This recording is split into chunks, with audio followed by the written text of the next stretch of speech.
السلام عليكم حبايبنا، عاملين ايه؟ يا رب ان شاء الله تكونوا بخير وفي احسن حال. النهارده ان شاء الله حبينا نجدد كده وجبنا لكم عربيه ما صورناهاش قبل كده خالص، ويعني كان صعب شويه ان احنا نظهر بحاجه زي كده لانها مش متوفره هنا غير عند الناس التقال قوي. الحمد لله قدرنا نوفرها. اللي معانا دي عربيه جيمس ما شاء الله، من العربيات الفخمه جدا والعربيات الواسعه من الاس يو في المحترمه جدا جدا جدا. طبعا العربيات الامريكاني مفيش خلاف عليها زي ما احنا عارفين. العربيه دي من العربيات اللي بص ما ملهاش اخت يعني هنا، رغم ان هي 1600 تربو ولكن عربيه محترمه جدا في الشكل الخارجي بتاعها. كمان الاوبشن اللي موجود فيها، اول حاجه عندك الكليس انتري فيها 4 في الاربع ابواب، موجود فيها بصمه خارجيه وبصمه داخليه طبعا. والمفتاح بتاعها هنشوفه دلوقتي عن قرب، ولكن هو متغلف لان العربيه دي جايه مبادره مغتربين. العربيه دي موديل 2019 ولكن حالتها فوق ال 2024. عربيه ممتازه قوي، عددها تقريبا 80,000 كيلو، فيها 4 فرد كاوتش لسه راكبين والعربيه جايه. العربيه بالمناسبه كمان وارد الكويت.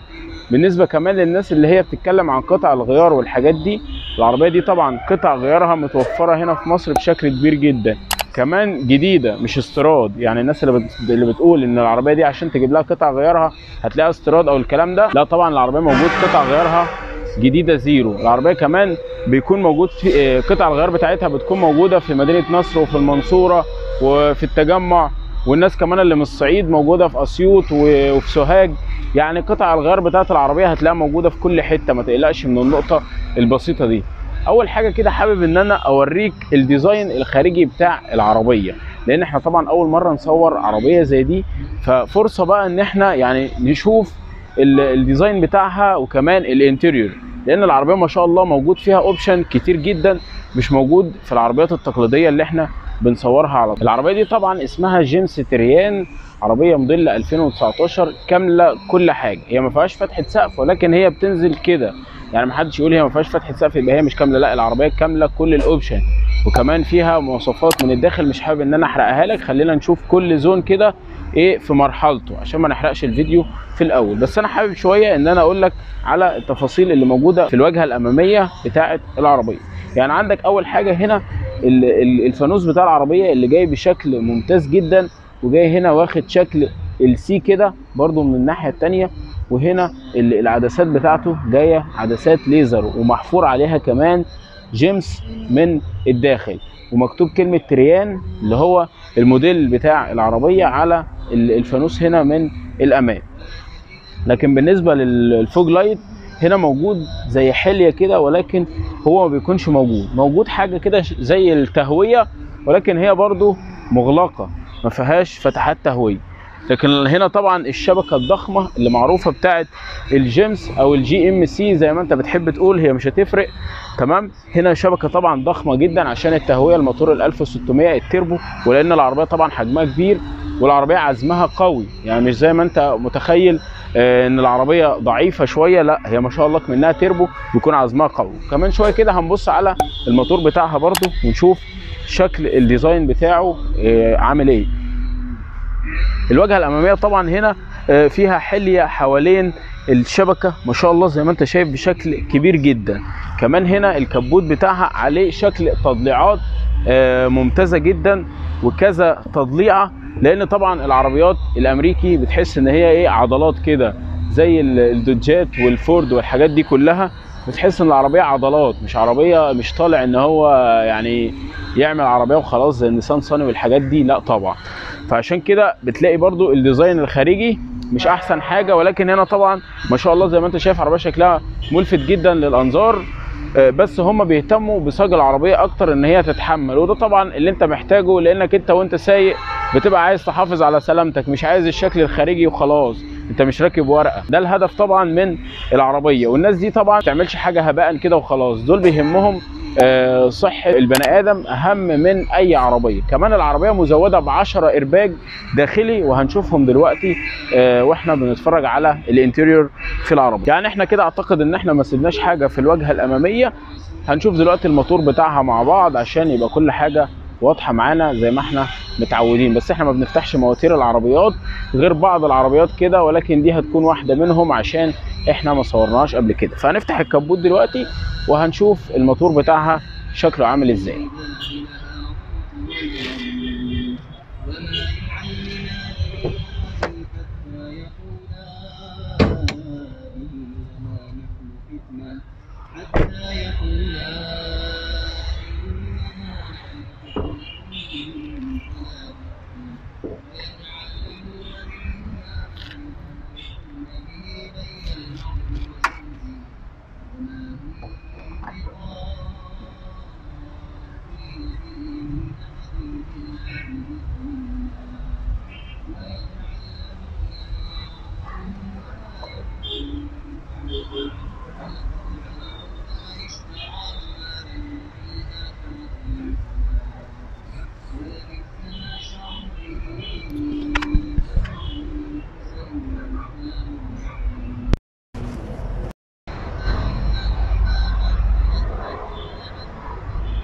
من عند الله، من عند الله.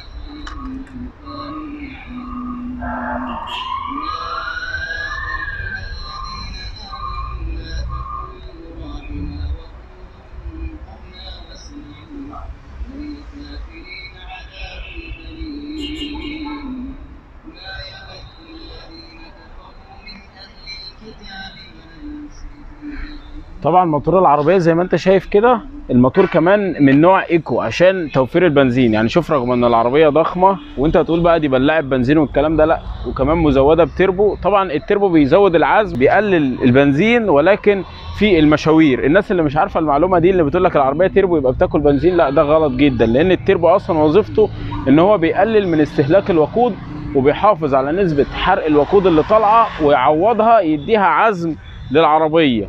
دي بقى المعلومه العلميه. فده بالنسبه للتربو. والموتور بتاع العربيه طبعا 1600 وايكو، والعربيه كمان دي بيكون موجود منها موتور 1500 سي سي، ولكن اللي معانا ده طبعا الموتور الكبير ال 1600 وتربو كمان. طيب تعالى بقى اما نشوف دلوقتي جنب العربيه مع بعض، لان طبعا جنب العربيه مليان اوبشن وفي حاجات كتيره جدا حابب برضو ان انا اوضحها لك فيها بالنسبه للعربيه.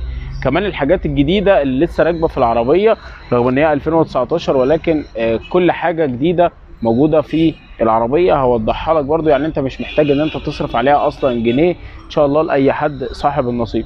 اول حاجه موجوده في العربيه وملفته اصلا هي الجنود بتاعه العربيه. هي الجنود جايه من اللون الالومنيوم، ولكن طبعا الديزاين بتاعها شكله ممتاز جدا. كمان الكاوتش اللي موجود في العربيه هنا كاوتش بالكامل زيرو، انتاج 2023، لان العربيه لسه جايه في نهايه السنه اللي فاتت دي. فالكاوتش بالكامل انتاج 23. حتى الكاوتش يعني بص النقشه بتاعته جديده زيرو، لانه لسه اصلا ما استخدمش. العربيه ما مشيتش، هي جت مبادره مغتربين على المعرض هنا ووقفت في المعرض زي ما حضرتك شايف. فالكاوتش بتاعها زيرو لسه ما شاء الله زي ما انت شايف. المرايه بتاعتها ما شاء الله حجمها كبير جدا وضخمه، ودلوقتي هنشوفها برضو مع بعض بشكل واضح شويه او بشكل مقرب. الميزه الحلوه اللي في العربيه دي ان هي الكليس انتري او البصمه الخارجيه اللي موجوده فيها بتكون في الاربع ابواب. يعني عندك هنا البصمه في الباب الامامي، والناحيه الثانيه هي العربيه صجرت معانا دلوقتي كده، فتحت اهي زي ما حضرتك شايف.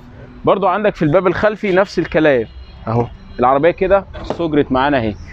هتضغط على البصمه تاني زي ما حضرتك شايف كده، هتلاقي اهو عشان المفتاح معانا، هتلاقي العربيه فتحت معاك زي ما حضرتك شايف. فدي حاجه ممتازه جدا في العربيه دي. طبعا العربيه عاليه عن الارض بشكل كبير جدا، يعني ممكن نقول حوالي 30 سم. يعني العربيه واقفه على ارض مستويه اهي خالص، تحتها سيراميك زي ما حضرتك شايف، هتلاقي حوالي 30 سم 25 سم في الحدود دي. طبعا عليها راكات شكلها ممتازه جدا في الاعلى هنا على السقف بتاعها. كمان عندك ورا هنا ما شاء الله، اللي يشوف العربيه يحس ان هي فيها كنبه كمان خلفيه، ولكن هي 5 مقاعد فقط. الشنطه بتاعتها طبعا مساحتها ما شاء الله هنشوفها كمان شويه مع بعض. تعال نشوف بقى ظهر العربيه. طيب تعال نشوف ظهر الجيمس بقى. طبعا العربيه ما شاء الله ضخمه جدا من كل جزء فيها، ودي الحاجه طبعا اللي احنا اتفقنا عليها ان العربيات الامريكي بتتميز بالضخامه وبالفخامه بتاعتها وبالقوه كمان. يعني العضلات دي اهم حاجه في العربيات الامريكي. العربيات طبعا الشنطه بتاعتها بتكون كهرباء زي ما حضرتك شايف معايا، وبرده بتفتح من خلال الريموت. انا نسيت اوريك الريموت بتاع العربيه، بس هو للاسف مغلف بالكامل، فاحنا مش هنستفيد منه حاجه لما نشوف، لان مفيش حاجه باينه فيه اصلا. بس هو فيه كام زرار كده، بس احنا مش هينفع طبعا نفكه لان العربيه جايه من بره كده ومحدش فتح الريموت بتاعها. طبعا عندك باب الشنطه فيه هنا الكهرباء، الزرار بتاع قفل الشنطه زي ما احنا شايفين. وعندنا طبعا هنا في مساحه محترمه جدا، وحاجه العربيه طبعا اللي جايه بيها من الخارج من الكويت. عندنا طبعا هنا في مساحه تخزين، غير مساحه التخزين اللي موجوده هنا في مساحه تخزين كمان هنا. تمام. اهم حاجه عندنا ايه؟ العضلات. العربيات الشنطه طبعا سوري بتقفل كهرباء زي ما احنا شايفين. في كمان عندك كاميرا خلفيه. العربيه كمان بالمناسبه فيها رخصه 3 سنين باسم المعرض. هنا عندك هنا السبويلر اللي شكله ضخم جدا ما شاء الله، حوالي داخل في ال 40 سم. المساحه كمان الخلفيه اللي موجوده معانا. الكشاف برضو اللي جاي على شكل حرف الجي. طبعا اجمل حاجه في العربيه كلمه GMC او جيمس. عندنا طبعا هنا في سنسور بارك اللي موجود في اسفل السياره على الاكسدام، وفي العاكس الصغير اللي موجود هنا ده. دعمك بقى بلايك جميل من ايديك الحلوه واشتراك في القناه لو انت لسه ما اشتركتش. يلا بينا هنشوف بقى السقف بتاع العربيه. طبعا العربيه كامله اعلى فئه، ولكن السقف بتاعها بيكون سقف عادي مش بانوراما زي ما حضرتك شايف معايا. فدي حاجه ما شاء الله ممتازه جدا. هنشوف بقى دلوقتي الشكل الداخلي للعربيه او الانتيريور. عندك طبعا ده الباب الخلفي، ولكن هنا في بصمه زي ما احنا قلنا ما شاء الله. تمام. سامع التكه كده؟ العربيه قفلت كده، العربيه فتحت اهي. عايز اوريك بقى الباب بتاع العربيه والتفاصيل بتاعته بالكامل. طبعا زي ما حضرتك شايف معايا هنا ما شاء الله الباب من الاعلى من الحته دي موجوده من الجلد، ولكن هي مش مريحه، ولكن ملمسها سوفت. يعني ما ينفعش تحط ايدك عليها، ولكن ملمسها سوفت جدا. يعني ما تحتهاش سفنج مثلا او حاجه مريحه، عكس هنا. يعني هنا في سفنج تحتها طبعا عشان دي بتحط ايدك عليها، فاوريدي لازم تكون مريحه عشان ما تتعورش. هنا برضو في مكان اللي انت بتمسك تقفل وتفتح منه الباب، وفي مكان تاني برضو صغير ولكن ممكن تستخدمه مكان تخزين. دي الاكرة طبعا موجوده من النيكل، شكل ممتاز جدا ومريحه لمسكه الايد. وعندك ده طبعا ابانوس طبيعي موجود حليه حوالين الاكرة بتاعه الباب. عندك طبعا هنا مساحه تخزين محترمه جدا زي ما حضرتك شايف معايا، ومساحه تخزين تانيه موجوده هنا ممكن تحط فيها ازازه ميه، والساوند سيستم. وطبعا هنا من البلاستيك، وباقي العربيه هنا من الجلد والابانوس زي ما حضرتك شايف معايا. فدي حاجه ممتازه جدا. تعال اما نشوف بقى باقي العربيه. طبعا اول حاجه، انا باين معاك ولا مش باين معاك ولا ايه بالظبط؟ طيب اول حاجه طبعا هنا هتلاقي مساحه لين بينك وبين الكرسي الامامي. طبعا مساحه محترمه قوي، حوالي 20 سم بينك وبين الكرسي. الفيديو طبعا عندك الخامات هنا كلها من الجلد، فدي حاجه محترمه اللي هي اللي بتكون عامله زي الشنطه دي ومبطنه كمان من الداخل. تمام. وعندك بقى باقي الكرسي هنا من البلاستيك، والفرش طبعا بالكامل من القماش، ولكن فرش محترم قوي. العربيه فيها 10 ايرباج، ايرباجات هنا للكراسي الخلفيه، وعندك 4 ايرباج في الستاير، و2 في الكراسي الاماميه، واحد في الطاره، وواحد قدام الراكب الامامي. مفيش نفق فتيس، فبرضه دي حاجه محترمه. يعني 3 اشخاص يقعدوا هنا. طبعا كل حاجه زي ما قلت لك الفرش بتاعها من القماش ما شاء الله، ولكن جايب شكل وديزاين محترم قوي. في عندك هنا كمان المسند بتاع الراس، في كمان عندك هنا التكييف الخلفي ما شاء الله، وفي كمان فتحات للUSB. وكمان العربيه دي فيها ميزه حلوه قوي، ان هي مزوده هنا بفيشه كهربائيه 220 فولت عشان تستخدمها لو انت عايز تحط الشاحن بتاعك مباشر، او معاك جهاز او تلفزيون او اي حاجه تقدر توصلها مباشر من خلال الفيشه اللي موجوده عندنا دي.